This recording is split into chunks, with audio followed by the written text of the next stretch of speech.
Welcome back to read F due synopsis IAS। I am Krishna. PT 360 यानी कि prelims के लिए 5 साल के करंट अफेयर्स हम पढ़ रहे हैं इस कोर्स में। वीडियोस फ्री हैं और करंट अफेयर्स आपको पेड है। 1099 आपको विजिट करनी है synopsisis.in वेबसाइट। इंटरनेशनल रिलेशंस यानी कि अंतर्राष्ट्रीय संबंध, इस टॉपिक में जो अगला टॉपिक है वो है इंपॉर्टेंट प्लेसेस इन न्यूज़।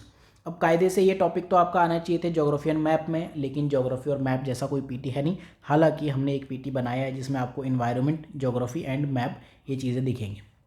अब आपको यहाँ पर जो इम्पोर्टेंट प्लेसेस हैं, जैसे कि हमने पिछले लेक्चर में भी बात की थी जब हमने वेस्टर्न एशिया उसकी डायनेमिक्स पढ़ी थी, वहाँ भी हमने देखा था जो भी यहाँ मेजर वाटर बॉडीज़ हैं उनके आसपास के जो भी आपको बॉर्डरिंग कंट्रीज़ हैं वो आपको पता होनी चाहिए। यूपीएससी में पूछता है और दूसरे एग्जाम्स में, हर दूसरे एग्ज़ाम में पूछ लेता है। यूपीएससी के दूसरे एग्जाम्स में तो लगातार पूछता ही है, और यहाँ पर भी सिविल सर्विसेज में भी कई बार line by line options repeat हुए हैं। ठीक है, तो जो पर्शियन गल्फ को बॉर्डर कर रही कंट्रीज़ वो आपको पता होनी चाहिए। अब याद करने का तरीका, या तो आप क्लॉकवाइज याद करो या एंटी क्लॉकवाइज याद करो। फॉर एग्जांपल अगर मैं ये कंट्रीज़ एंटी क्लॉकवाइज याद करूँ तो ईरान, फिर Iraq, then Kuwait, then Saudi Arabia, then Bahrain, then Qatar, then UAE, Oman, इतनी कंट्रीज़ हैं जो पर्शियन गल्फ को बॉर्डर करती हैं। तो इन कंट्रीज़ के अलावा जो स्ट्रेट वगैरह हैं, जैसे ये स्ट्रेट ऑफ हॉर्मुज़ है, बाबल मंदीब है, ये आपको पता होनी चाहिए ये क्या है, ये क्या है, ये सब चीज़ें पता होनी चाहिए। मेडिटेरियन हो गया, कैस्पियन, इनके इर्द गिर्द कौन सी कंट्रीज़ हैं। एक मेरा क्वेश्चन है, मैं आपसे कमेंट सेक्शन में पूछना चाहूँगा। अरल सी है, ये कौन सी 2 कंट्रीज़ हैं जो इसको घेरे हुए हैं? एक कंट्री नॉर्थ में, एक साउथ में, सिर्फ 2 ही कंट्रीज़ हैं, आप बता देना। देन रेड सी से कौन सी कंट्रीज़ मिलती हैं आपको? अगेन ये याद कर लो, या तो ऐसे में याद कर लो या फिर ऐसे में याद कर लो, जैसे आपकी श्रद्धा वैसे आप याद कर लो, एग्ज़ाम में डेफिनेटली हेल्पफुल होगा। बाबल मंदीब याद रखना यहाँ पर है। देन जो नारगोनो काराबख रीजन है, तो ये 2 कंट्रीज़ हैं, आर्मीनिया और अज़रबैजान। इनकी कैपिटल अज़रबैजान की बाकू है, आर्मीनिया की जो कैपिटल है कमेंट सेक्शन में मैं देखना चाहूँगा।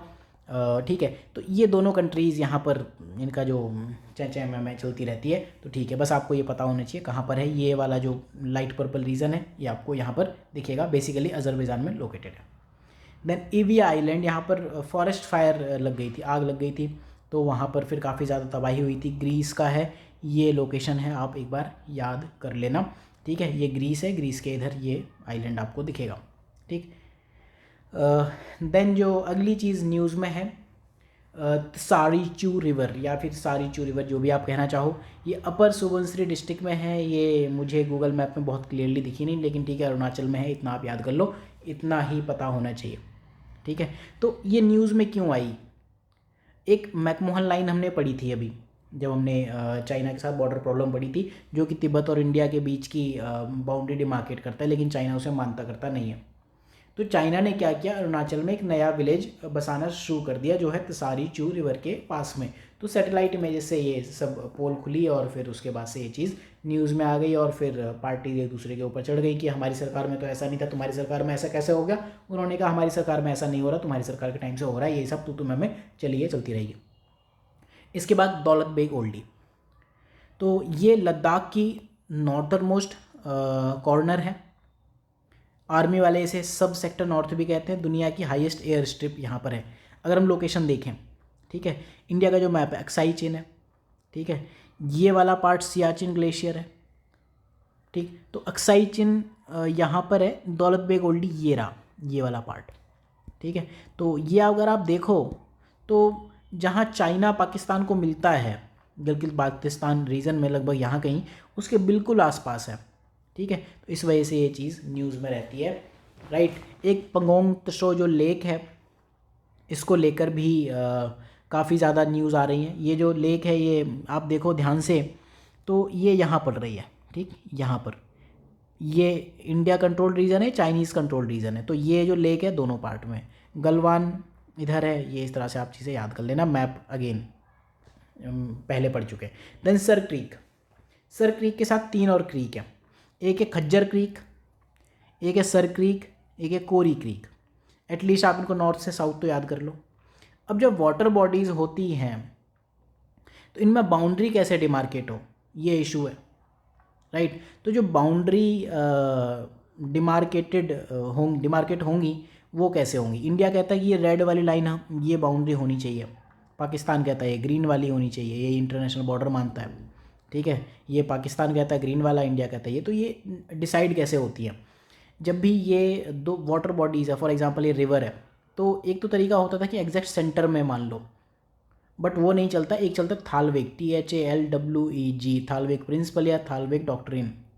थालवेग डॉक्ट्रिन ये कहता है कि रिवर जहाँ सबसे गहरी है, फॉर एग्जांपल अगर हम रिवर का जो डेप्थ प्रोफाइल है वो बनाएं, फॉर एग्जांपल रिवर आपकी ऐसे है गहरी इस तरह से, तो थालवेग को आप कवर करोगे उस गहराई के एक तरफ एक कंट्री का, दूसरी तरफ दूसरी कंट्री का। तो इंडिया कहता है भैया थालवेग प्रिंसिपल को फॉलो करो, ये क्या फालतू में आपने बकर लगा रखी है।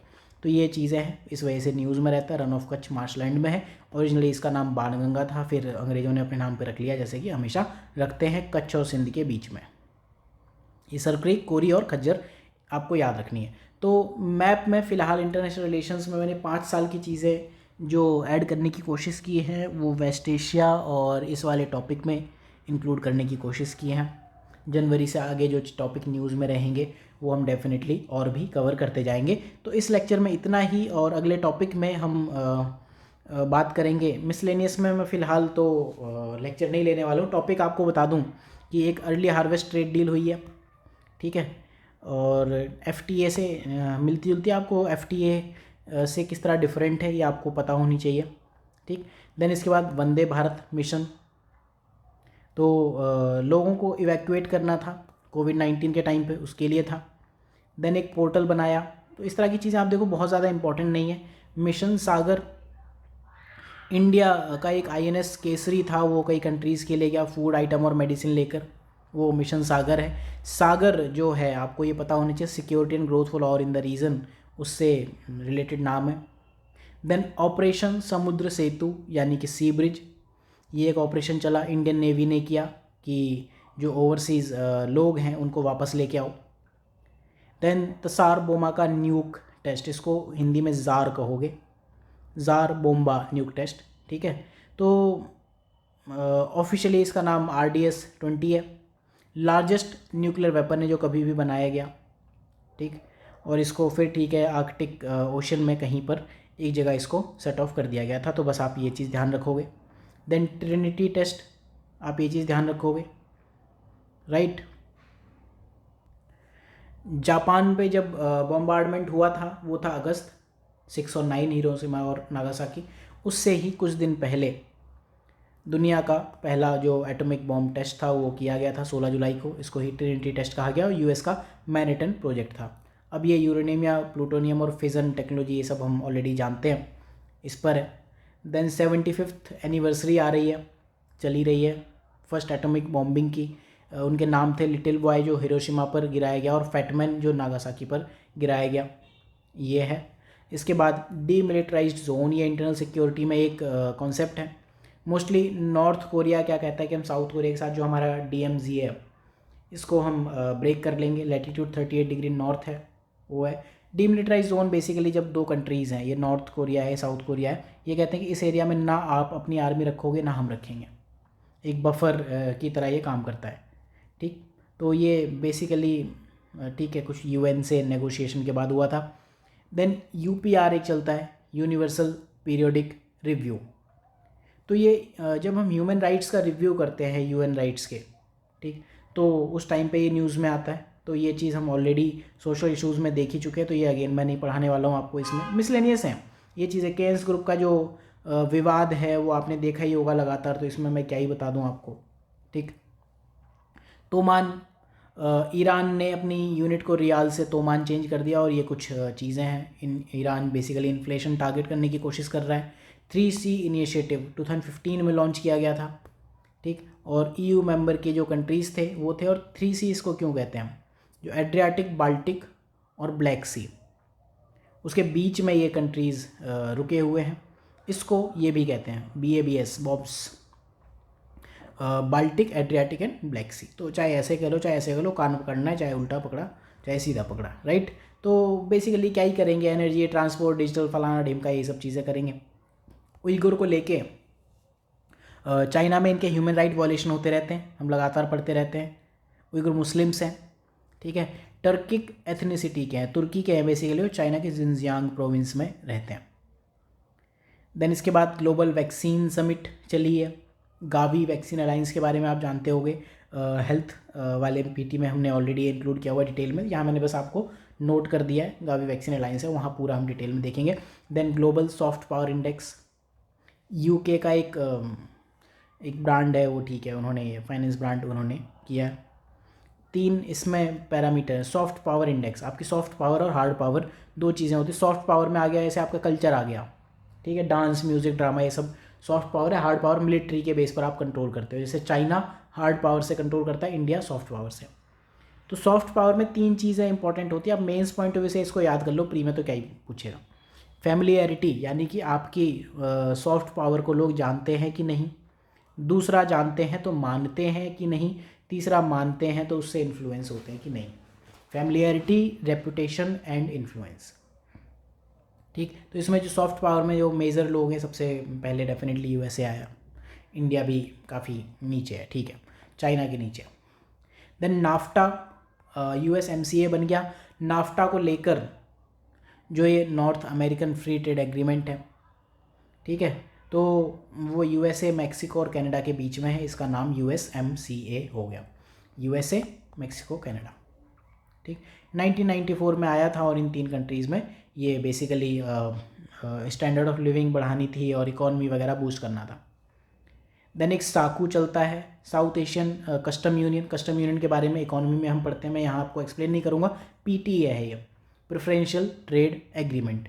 तो इसमें इंडिया और साकू के बीच में डिस्कशन चल रहे हैं। कौन से कंट्रीज़ हैं ये याद कर लेना, अगर आप याद कर पाओ तो। ऑनेस्टली मुझे आज तक याद नहीं हुए, बट फिर भी मैं आपसे कहूँगा साकू के बारे में याद कर लो, काफ़ी ज़्यादा न्यूज़ में रहा है। दुनिया की सबसे पुरानी कस्टम यूनियन है ये, 1910 में बनी थी। कस्टम यूनियन की डेफिनेशन क्या होती है, पीटीए क्या होता है, ये सारी चीज़ें इकॉनमी पीटी में, तो यहाँ पर हम डिस्कस कर नहीं रहे।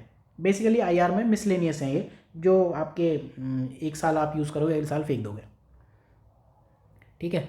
देन इसके बाद इंडिया यूएसए ने एक ये ALUAV ये लॉन्च कर लिया, जो कि आता है DTII में। DTII हमने स्टार्टिंग में पढ़ा था जब हमने, और इसके 2-3 चीज़ें पढ़ी थी DTII के साथ में, जो यूएसए के साथ में आर्मी वाली डील चल रही हैं, वहाँ पर हमने देखा था, ठीक है। DTII में 2 कैटेगरी हैं प्रोजेक्ट की।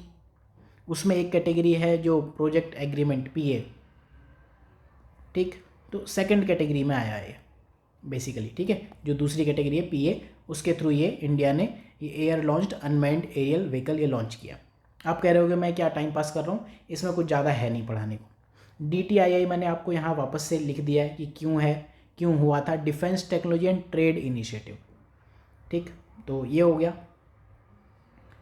ये DTII हम पढ़ लेंगे। Then 5G club, D10, basically जो G7 कंट्रीज़ हैं उसमें आप ये कंट्रीज़ और जोड़ दो तो ये D10 बन जाता है, 7 + 3 10, राइट। तो ये बेसिकली 5G के लिए लोग काम कर रहे हैं। ब्रिटेन ने प्रपोज़ किया था कि अगर हम इसमें 5G में चाइना से या बाकियों से आगे निकलना चाहें तो हम एक D10 का पार्ट बन जाते हैं। तो एग्जिस्टिंग टेलीकम्युनिकेशन कंपनीज़ हैं, उन्होंने कहा था कि हम उनके लिए इन्वेस्टमेंट इन्वायरमेंट इम्प्रूव करेंगे ताकि चाइना से हम आगे निकल जाएं। देन 5 आइज़ अलायंस, ये 5 आँखें हैं, Australia, Canada, UK, New Zealand and USA, ठीक है। ये UK USA एग्रीमेंट की पार्टीज़ हैं, ठीक। और ये जो हैं सिग्नल इंटेलिजेंस के लिए एक कॉपरेशन इन्होंने बनाया। ये बेसिकली न्यूज़ में आया था चाइना के रोल को लेकर, हांगकांग जब वो सारी चीज़ चल रही थी उस टाइम पे न्यूज़ में था। देन एक चीज़ है data free flow with trust, कि डेटा फ्लो हो, ठीक है, बट ट्रस्ट के साथ फ्लो हो, तो ये न्यूज़ है। और ये जो आता है बेसिकली ओसाका डिक्लेरेशन उससे रिलेटेड है, ठीक है। और इंडिया ने ओसाका डिक्लेरेशन का पार्ट होने से ही मना कर दिया। ओसाका डिक्लेरेशन में ही आता था ये वाला data free flow with trust. तो इंडिया के लिए बेसिकली ये लोग ट्रस्ट जनरेट नहीं कर पा रहे हैं। इन्होंने क्या कहा था कि हम रेस्ट्रिक्शंस एलिमिनेट करेंगे ताकि क्रॉस बॉर्डर ट्रांसफॉर्मेशन हो पाए इन्फॉर्मेशन का, चाहे इलेक्ट्रॉनिक मीन से हो या पर्सनल इन्फॉर्मेशन हो या फॉरेन सर्वर, कहीं भी आप डेटा वेटा स्टोर करो। तो इंडिया को बेसिकली इश्यूज़ यहाँ होते हैं, सर्वर, बाहर के सर्वर में हम अपना डेटा क्यों स्टोर करें। देन जो Osaka declaration on digital economy है, ये एक चीज़ है जो विद टाइम हमारे करंट अफेयर्स में ऐड हो जाएगी। तो जब G20 की समिट चल रही थी उस टाइम पे बगल बगल में ही इन्होंने साइन कर लिए थे लीडर्स ने, ठीक है। G20 और बाकी कुछ और लोग भी थे, सिर्फ G20 नहीं है, ठीक। तो ई कॉमर्स के लिए WTO रोल, उनको अगर आप देखो, ये चीज़ न्यूज़ में कब आई थी, जब ई कॉमर्स और WTO के रोल के ऊपर जब बात चली थी, उस टाइम पे इसके बारे में बात चल रही थी, उसी टाइम पे ओसाका डिक्लेरेशन बनाया गया था। इसमें इम्पॉर्टेंट ये तो ठीक है, इम्पॉर्टेंट ये है ओसाका ट्रैक इन्होंने बनाया था, जिन्होंने कहा था कि हम इंटरनेशनल रूल मेकिंग करेंगे डिजिटल इकॉनमी पर। तो डिजिटल इकॉनमी से रिलेटेड जो जो चीज़ें हैं उसमें हमने, चाहे वो साइबर सिक्योरिटी हो, ई कॉमर्स हो, इन सब चीज़ों पर हम काम करेंगे, और वहीं से ही ये DEFT आया था। फिर इसी तरह से एक लीडिट चल रहा है, leadership group for industry transition. ये उन कंट्रीज़ को एक साथ लेकर आता है जो पेरिस एग्रीमेंट यानी कि net zero carbon emission from industry by 2050, जिन्होंने ये कसम खाई है, उनको एक साथ लेके आएगा, पब्लिक प्राइवेट कोलेब्रेशन की बात करेगा, इस तरह की चीज़ें हैं, और ठीक है, पॉलिटिकल और इंडस्ट्रियल डिसीजन मेकर्स को एक साथ लेकर आएगा। स्वीडन और इंडिया ने लॉन्च किया था जब UN क्लाइमेट एक्शन समिट चल रही थी 2019 की, वर्ल्ड इकोनॉमिक फोरम का इसको सपोर्ट है। कंट्रीज़ अगर आप देखना चाहो तो देख लो, ठीक है, कंट्रीज़ भी हैं प्लस कंपनीज़ भी हैं, ठीक। तो ये ध्यान रखना, ये पॉलिटिकल और इंडस्ट्रियल डिसीजन मेकर दोनों ही हैं, क्योंकि जो टारगेट है कि हम net zero carbon emission industry से करना चाह रहे हैं 2015 तक, ठीक। इस वजह से ये न्यूज़ में रहा है, और सेक्रेटरीट जो है वो आपका SEI स्टॉकहोम इन्वायरमेंट इंस्टीट्यूट, वो इसको सेक्रेटरीट देता है। अगला टॉपिक है डिजिटल अटलांटिक चार्टर इनिशिएटिव। तो ये बेसिकली जो अटलांटिक चार्टर है उसकी स्प्लिट के बाद उसकी स्प्लिट को लेकर चलता है, और साथ में जो AU-KUS बना है, ट्राइलेटरल सिक्योरिटी ग्रुपिंग, AU मतलब Australia, then UK, then US, इनको लेकर जो बना है उसके बाद आया है। इसके बेसिकली जो एम है, क्रिटिकल इंफ्रास्ट्रक्चर आपको अपने उनके लिए प्रोटेक्ट करने के लिए काम करना है वर्ल्ड वाइड, एक तो ये चीज़ है। दूसरा, ये डिजिटल ऑथोरिटेरियनिज्म यानी कि डिजिटल सत्तावाद, जैसे फॉर एग्जांपल गूगल हो गया, या कुछ जो बड़ी कंपनीज़ हैं, आपकी फेसबुक हो गई जो मेटा बन गई है, इंस्टा, ये सारी कंट्रीज़ का धीरे धीरे अथॉरिटी बनती जा रही है, तो उसको कंट्रोल करना चाह रहे हैं। उसकी वजह से है ये डिजिटल अटलांटिक चार्टर इनिशिएटिव, जो USA के एयरफोर्स ब्रिगेडियर जनरल हैं, उन्होंने कहा था कि आप इसको चलाओ ताकि democracy world wide safe guard की जा सके। अब जो अटलांटिक चार्टर है ये आपका क्या है?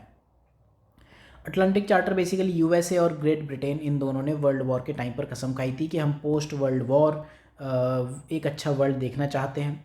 26 कंट्रीज़ ने बाद में प्लेज ली थी कि हम आपके साथ हैं, तुम दोनों के साथ में हैं। तो बेसिकली जो मेजर प्लेज थी उसमें 2-3 चीज़ें इंपॉर्टेंट थी कि कंट्रीज़ को राइट दिया जाए अपनी खुद की गवर्नमेंट चूज़ करने का, ट्रेड रेस्ट्रिक्शन यूज़ किए जाएँ और हटाए जाएँ, ईज़ किए जाएँ बेसिकली, और पोस्ट वार डिसआर्मामेंट यानी कि जो निशस्त्रीकरण है वो चीज़ आप करोगे। तो ये बेसिकली अटलांटिक चार्टर था, और अटलांटिक चार्टर के बाद ही ये माना जाता है कि UN बना है। तो Atlantic charter one of the first की स्टेप माना जाता है UN के इस्टेब्लिशमेंट में। देन मिन्स्क एग्रीमेंट, सबसे ज़्यादा जो इस टाइम पे न्यूज़ चल रही है वो चल रही है रशिया और यूक्रेन के बीच में। तो इनको झगड़ने से रोकने के लिए पहले भी कई बार एग्रीमेंट हो चुके हैं। उसमें से एक है जो ये Minsk piece agreement, 2 piece agreement हुए हैं, मिन्स्क 1 और मिन्स्क 2 हम कहते हैं, मिन्स्क 1 और 2, ठीक है, 2014-15 में। पहले हम समझते हैं कि इनके बीच में एक कॉन्फ्लिक्ट चल रहा है यूक्रेन में। यूक्रेन में जो ये एरिया है ये है डोनबास रीजन। वहाँ पर 2 तरह के लोग हैं, एक तो जो यूक्रेन खुद है, यूक्रेन का एडमिनिस्ट्रेशन, दूसरा प्रो रशियन सेपरेटिस्ट है, ठीक है। यूक्रेन में रशियन सेपरेटिस्ट है, उनकी वजह से वहाँ पर डोनबास में चल रहा है एक कॉन्फ्लिक्ट चल रहा है, लगातार ये चलता रहता है। तो इसको रोकने के लिए मिन्स्क बनाया गया था। मिन्स्क बेसिकली बेलारूस की कैपिटल है। तो USA ने कहा था कि भैया, रशिया को कहा था यूक्रेन में इन्वेड मत करो। रशिया ने कहा क्योंकि हमारे समर्थक हैं वहाँ पर तो हम वहाँ इन्वेड करेंगे, और USA ने कहा कि दोनों कंट्रीज़ को आप मिन्स्क पर लौट जाओ। मिन्स्क एग्रीमेंट जो 2014 में हुए थे, तो यूक्रेन और रशियन जो बैक्ड सेपरेटिस्ट थे उन्होंने कहा था हम सीज़ फायर लाते हैं, लेकिन वो सीज़ फायर जल्दी ख़त्म हो गई। फिर मिन्स्क 2 आया। तो ये बेसिकली उस टाइम पे क्या हुआ था कि हमने कहा कि हम फाइटिंग ख़त्म करेंगे और जो बॉर्डर है वो यूक्रेन की नेशनल ट्रूप्स को दे देंगे। तो ये इस वजह से न्यूज़ में। और अगला topic, I think last topic है ये इंटरनेशनल रिलेशंस में, OSCE, organisation for security and cooperation in Europe, ठीक, security and cooperation in Europe, ठीक है। तो लार्जेस्ट रीजनल सिक्योरिटी ऑर्गेनाइजेशन है, 57 कंट्रीज़ हैं। यूरोप की सुरक्षा करने के लिए एशिया भी आएगा, नॉर्थ अमेरिका भी आएगा। इसका जो सेक्रेटरीट है एज़ यूजुअल जो ज़्यादातर सेक्रेटरीट होते हैं वो वियना में होते हैं। इसके जो मैंडेट हैं, काफ़ी सारे जो जनरल मैंडेट हैं वही हैं। सो ये था इंटरनेशनल रिलेशन। अगले जो पीटी हैं वो आपको मिलते रहेंगे यहाँ पर। जो प्लेलिस्ट है वो यहाँ पर फ्री वीडियोस आपको यहाँ मिलेंगे PT 360। आपको इस बटन को प्रेस करके इस प्लेलिस्ट को अपना बना लेना है। यहाँ पर पॉलिटी चल रहा है पैरेलली पीटी। इसके बाद IR के पीटी के बाद दूसरे टॉपिक्स हम देखेंगे। अगर आप ये कोर्स देखना चाहो प्रीलिम्स 2.0, ये जो इंटरनेशनल रिलेशंस है पीटी हमने पूरा जो पढ़ा है उसमें इंटरनेशनल रिलेशन का स्टैटिक पार्ट है वो भी पढ़ लिया है। अगर आप प्रीलिम्स 2.0 के लिए इनरोल करना चाहो तो यहाँ से कर सकते हो, एंड PT 360 के लिए अगर आप इनरोल करना चाहो तो यहाँ से कर सकते हो।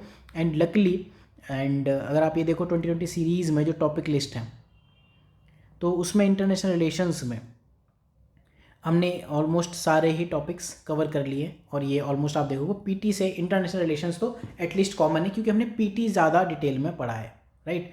So thank you for watching. बाकी कोर्सेज़ के लिए आप सिनॉप्सिस आइज विजिट कर सकते हो। यहाँ पर स्पेशल कोर्सेज आपको दिखेंगे, देन यहाँ पर आपको जनरल स्टडीज़ दिखेगा, यहाँ पर ऑप्शनल्स दिखेंगे। तो thank you for watching, have a good day.